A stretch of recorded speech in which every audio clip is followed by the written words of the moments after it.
Hey guys, I'm back. I have a little change of pace here for you today. Another multiplayer game. I've really been interested in this format quite a bit lately. I've been playing it live on and off for the last few months. In fact, I think I've probably played more multiplayer live games than I've played online games. Certainly online multiplayer games lately. And the deck that I've been using and tuning so far has just been Nin the Pain Artist, given that it's a bit of my signature deck, I suppose, and because it's such an interesting and fun deck to take up against multiple opponents, especially with the changes that I've made. And I've gone into detail in other videos about what those changes are, so I'm not going to rehash them. Although I have made one additional change to the deck based on feedback from other people and certainly just based on thinking about it, and that's the inclusion of the Humble Blue Enchantment Mystic Remora, which I believe is from Ice Age? I think it's from Ice Age. Anyway, the more I thought about that card, the more utterly insane it seemed to be. Obviously it has cumulative upkeep, so it's not like Ristic Study and you can just throw it out there and hope that people feed you cards continuously. So timing is a bit of a thing to consider with it. That said, the fact that you have to pay 4 mana for a non-creature spell to circumvent the extra card drawing effect means that not only is the card brutally powerful at the beginning of the game and extremely good for containing people, but it's also quite effective even mid-game. For example, if you're worried about somebody countering you and they've got 4 mana sitting there untapped, you can just lead with Mystic Remora. You can lead with Mystic Remora, and they will have to make a decision right on the spot if they're going to counter that, and almost certainly, even if they counter it for 2 mana, they're going to be using a very valuable counterspell, and you're still going to be getting mana equity. And it's the kind of card that once it's in play, it just makes fighting counter wars so much in your favor, because effectively all your counterspells were turned into cantrips, and it has the potential to just run the table over if you get it mid-game as well, or early on, and people just feed you cards if they're playing decks that aren't heavy in creatures. But the timing of the card is a little bit of something to consider, but it is so cheap you can probably just toss it out there early on, and it would be very, very hard to have a situation where you didn't at least get it replaced, if not get some card advantage from it. So, one of the reasons why I'm featuring this game, actually, is because of my opening draw, which contains said Mystic Remora, this card. Pretty incredible. So I'm up against Kambal, Consul of Allocation, I guess a new general. I'm up against this old familiar dude, Lazav. And finally, Rashmi, Eternity's Crafter, which people have been talking about a fair amount as another really, really high-tier blue-green general. And of course it competes in the same slot as Edric, though Edric is banned from a bunch of different playgroups for different reasons.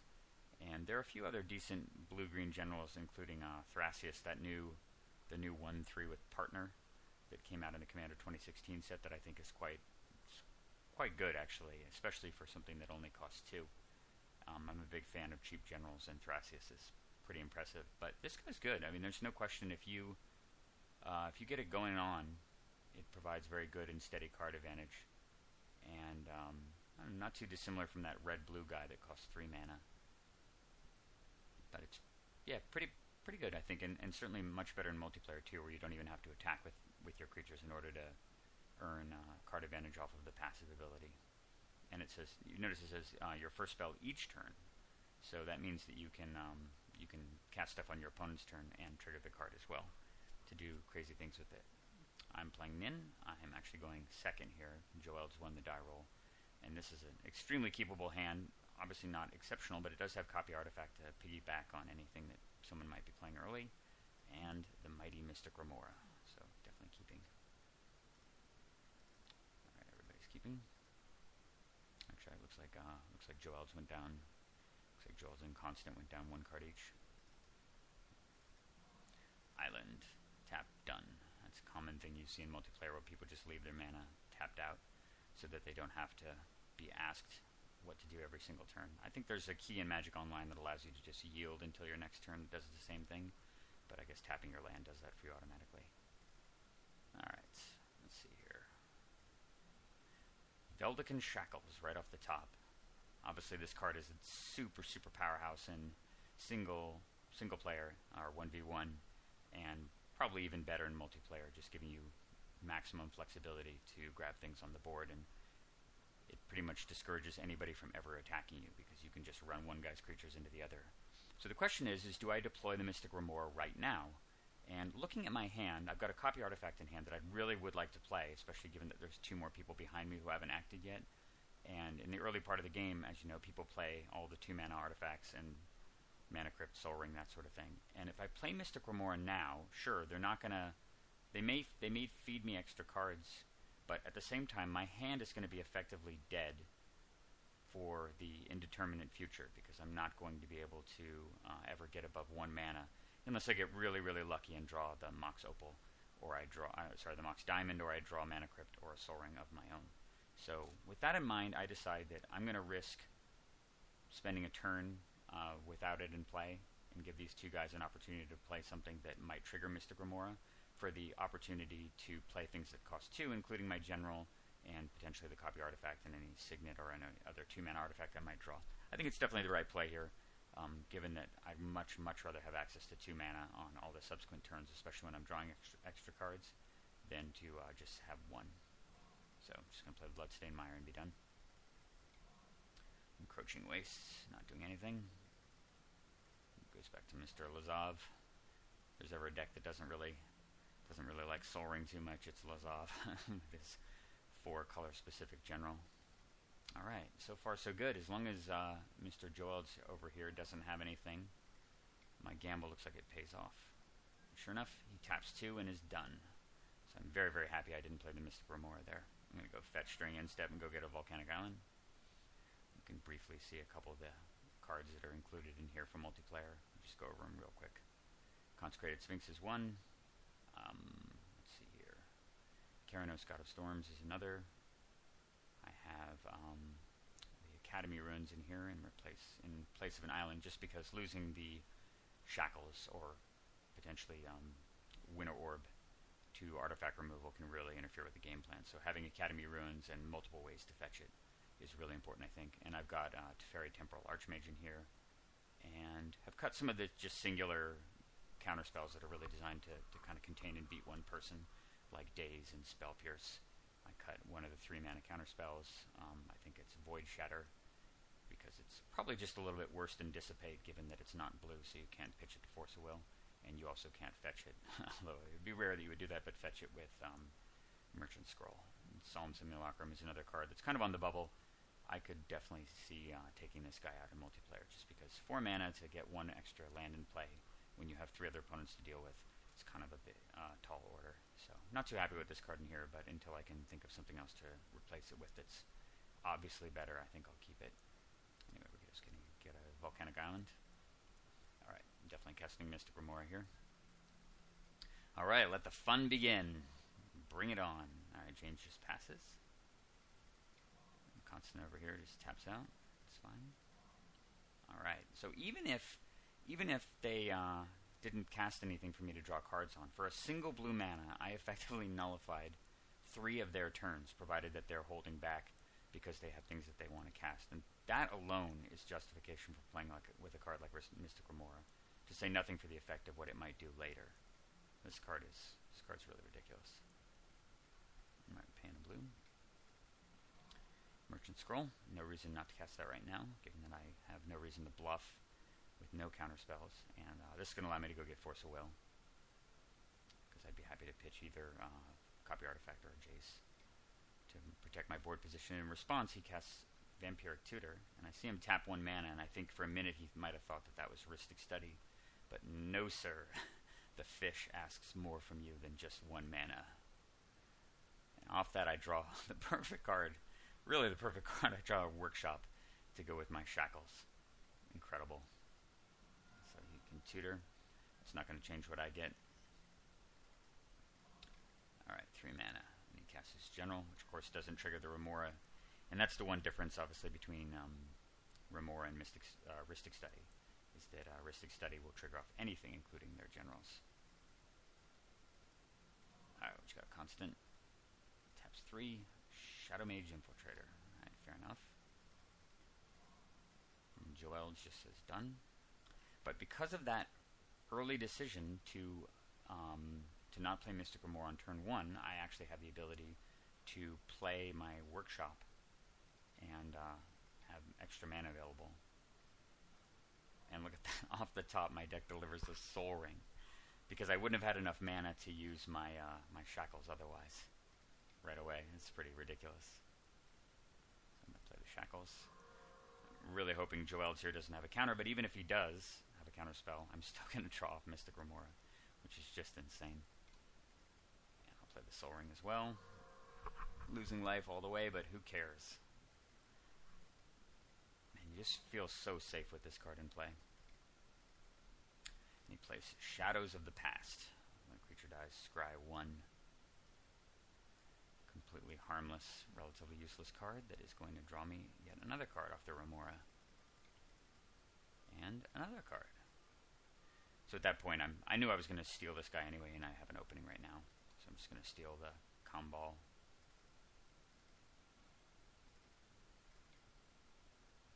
I suppose there could have been justification for stealing Shadow Mage instead. But I do have a lot of non-creature spells to cast, and this thing can become pretty annoying. Plus, he could potentially gain a lot of life off of it, and there is that card, the Aether Vessel or whatever it is, the thing that allows you to kill someone if you have 50 life or more, and I'm pretty sure he's probably got it in his deck, so I have an incentive not to let him gain too much. Draw another card and get Thought Vessel. It's just gross at this point.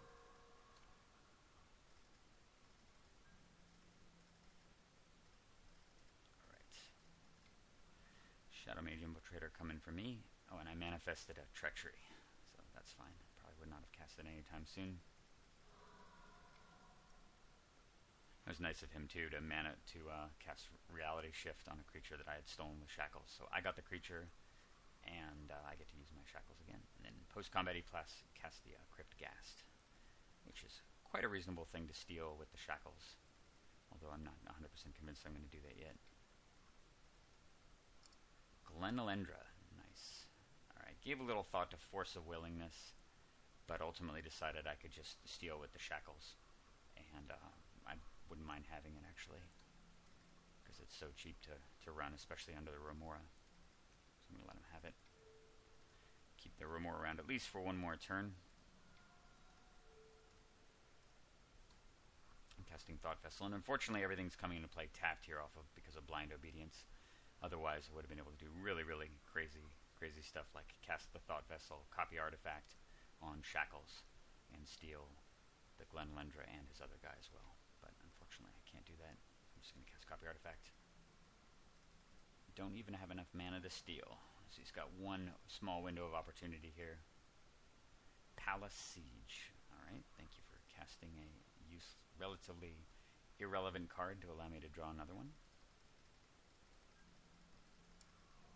Man, Remora is just so ridiculous. How many cards has it drawn so far? 3? 4? 5? It's drawn 5 for 1 blue. Plus a small cumulative mana investment. Completely ridiculous. Alright, Duskmantle Guild Mage. Sure. Like that, Joel's, who's missing green mana, obviously, and 6 cards in hand, just says done. Fully untap here. And at this point, I think 4 counters to spend on this thing. I could let it ride out for one more turn, but I don't really foresee it being all that useful, and I really want to start grabbing things with Shackles in play. And the Blind Obedience actually really kind of interferes with Mystic Remora, because if I draw extra cards off of it and they're artifacts, they're just going to be coming into play tapped anyway. So they're sort of like only half drawn. So I'm going to let it die at this point. I think it's done its work. Draw Mana Leak, which is excellent. Right, I'm going to steal Glenalendra Archmage, since if any counter wars have to be fought over future stuff, I'd much rather have that thing on my side of the table. He taps some mana, I think he might be able to counter it. Obviously he can't. And I'm going to steal the Crypt Ghast as well. Reason being that it removes 2 of this guy's mana, so it just keeps him a little bit under control. I'm surprised he didn't use the Duskmantle Guild Mage's ability before that happened, because he had enough to do it. Going to attack Joel's here, because he seems like the most attackable, and gave some thought to casting Nin here post-combat, but at the same time I kind of like the security afforded by Cryptic Command right now, if need be. And I don't really see Nin being all that important. I've got Thirst for Knowledge in hand, as well as Jace and the Shackles to run the card advantage game for the time being. So I'm just going to play careful, play it slow. Chalice of Life. All right. Well, with Extortion, he's going to go to 46. I have plenty of answers to that in the form of Cryptic Command, and obviously the ability to just beat him in the face with my creatures if I need to, so I'm not too worried. And then Constant does me the favor of casting Negate to stop it.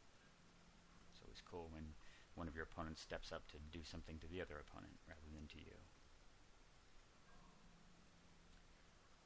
Joel was just asking about YouTube videos. Alright, there goes the Shadow Mage. I think he's hitting James with that to draw. And he casts Read the Bones. Could certainly sack Glenalendra to counterspell that, but I'm honestly not really that worried about this guy. I don't find his commander all that threatening in the first place, and he's not really doing anything, so I'd rather just keep the board state as it is. See what happens. And then post-combat, or after the Read the Bones, he casts a Soul Ring, and Joel steps up and casts Dream Fracture, presumably to just get a card out of his hand to hopefully draw into a forest. I was more than happy to see that happen, and I was definitely going to be counterspelling the Soul Ring. Probably would have countered it with the Glenalendra at that point, given that there wasn't much left that this guy was going to do in his turn, and I could just steal the Glenalendra again. 4 mana. And he casts Chasm Skulker with 1 floating for some reason. Groovy little dude. I've got him in my Edric deck. So post-combat I'm going to cast Thirst. And no, I can't extort. Thran Dynamo. Well, I drew an artifact, but it's a really, really good one. And I don't see any use to the Ponder. I don't think the Wasteland's going to be all that effective either. So after a short consideration, I decided to just go with 2 cards to keep the Thran Dynamo. And throw away the Wasteland and the Ponder. Go fetch an island. That stupid, pesky Blind Obedience makes the Thran Dynamo come and play tapped, which definitely sucks, but what can you do? Casting Jace here. And my board position is pretty fortified here. I'm not really worried about being attacked, so I'm just going to draw 3 with it right now. And in response to that, Jace kills off James, who has certainly had enough, and I can hardly blame him. Draw 3, get Rewind, Divining Top, another land. I'm going to put the top and the land back, so I can rewind and do other things if need be. No reason to attack. I'm just going to sit tight because I want to protect Jace. Joel just takes point. Alright. 6 mana, tapping out to cast that guy. Certainly that's worthy of Mana Leak. And I didn't rewind here because I could potentially have use for the Divining Top. Not only that, but I don't foresee Joel's doing anything on his turn that is going to warrant a hard counter. And if in fact he does something super disastrous, although I'm not really sure what that would be, but if he does, I have the Force of Will as a backup anyway. Glenalendra can counterspell twice either, or well, counterspell once because of Persist. So he casts Edric and sends it towards Constant, who I assumed would block it, given that this is his only chance to block it before it gets too big, but he just takes the damage. Probably all but conceding that things are not going well. But one nice consequence of the other guy conceding is that the Extort Blind Obedience card is out of the game now, so I can have free reign to put my stuff out right away. I'm going to cast Impulse during end step. This is a no-brainer. Forbid versus worse than Forbid and 2 land. Definitely taking Forbid. Alright, keeping the Shackles.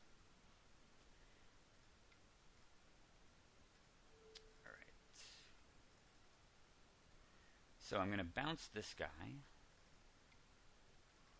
just because I don't really want to deal with it, and I don't need to draw cards off Jace anymore. I'm going to Fabricate. And this is another no-brainer choice, because the only thing that beats 2 Veldican Shackles is 3. insane. So I steal his Edric. I'm going to attack all 3 guys here. I'm actually sending them at constant because I want him to block with this Guildmage just to get it off the board. And hopefully he'd block his own Crypt guy. But instead I just draw 3 and get more card advantage than I've got Forbid and Force of Will and all sorts of good stuff. And that's enough for him, so he's out.